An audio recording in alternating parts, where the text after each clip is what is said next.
I will now tell you another story.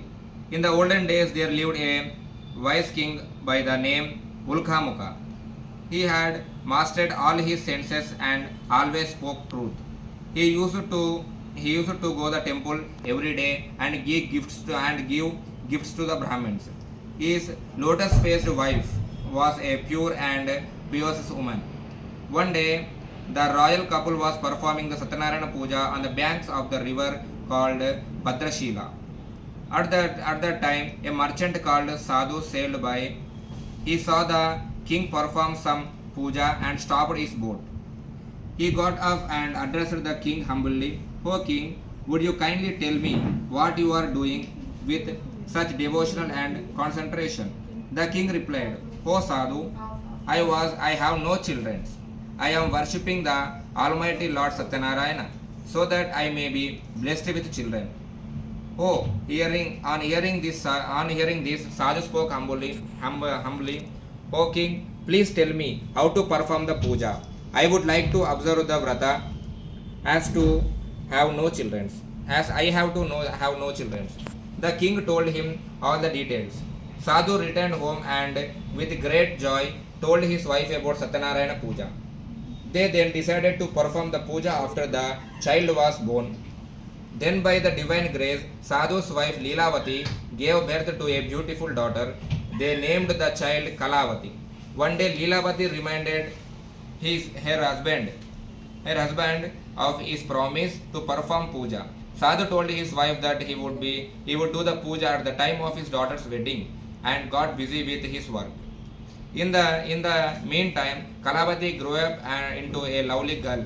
Sadhu sent out messenger to find a suitable bridegroom for his daughter. One of his messengers found a good-natured and handsome boy in a Vaishya family from Kanchana Nagar. Sadhu found the boy to be a suitable match for Kalavati and celebrated his daughter's wedding in a grand manner. But Sadhu completely forgot about the Satyanarayana puja and angered Lord Satyanarayana. Lord Satyanarayana placed a curse on Sadhu. One day Sadhu went on a business trip with his son-in-law. He stopped a trade at Ratnapura, which was ruled by the king Chandraketu. At that time, some thieves robbed the king's treasury and were running away. The king's soldiers chased them. The frightened thieves threw all valuable they had robbed near Sadhu and escaped. Finding the king's treasure near Sadhu and his son-in-law, the king's soldier arrested them and brought them to the king. The king ordered them to chain and throw into prison. Because of Lord Narayana's Maya, nobody even listened to what Sadhu told and what Sadhu had to say in his defense. King Chandraketu also took all their merchandise. Sadhu's wife was also affected by Lord Narayana's curse.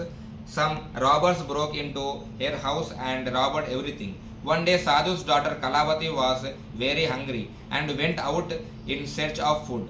She wandered here and there are stopped at a house where Satyanarayana puja was being performed.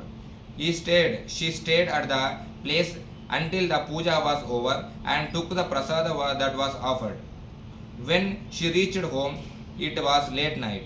Leelavati asked her where she had been. Kalavati told her mother that she was listening to Satyanarayana Katha in somebody's house. Then Leelavati remembered her husband's promise to perform the puja. She decided to observe Satyanarayana Vrata herself. She invited all her relatives and friends and prayed to Lord Satyanarayana to forgive their sins. Lord Satyanarayana was pleased with Leelavati's prayer. Lord Narayana appeared in the King Chandraketu's dream. He ordered the king to release the two merchants from prison as they were not the real thieves. Lord Narayana warned the king that his kingdom, wealth and children would all be destroyed if he failed to release Sadhu and his son-in-law. Next morning, the king told his soldiers about his dream, and he ordered Sadhu and his son-in-law to be brought before him. Sadhu and son-in-law were frightened and stood before the king with bowed heads. The king talked to them gently and said, You too have suffered a great deal because of your faith, but there is nothing to fear. The king returned their merchandise, gave them new clothes, a lot of gifts, and sent them home. It is Skanda Purane Revakande Satyanarayana Swami Vratakatha Trujodhyaya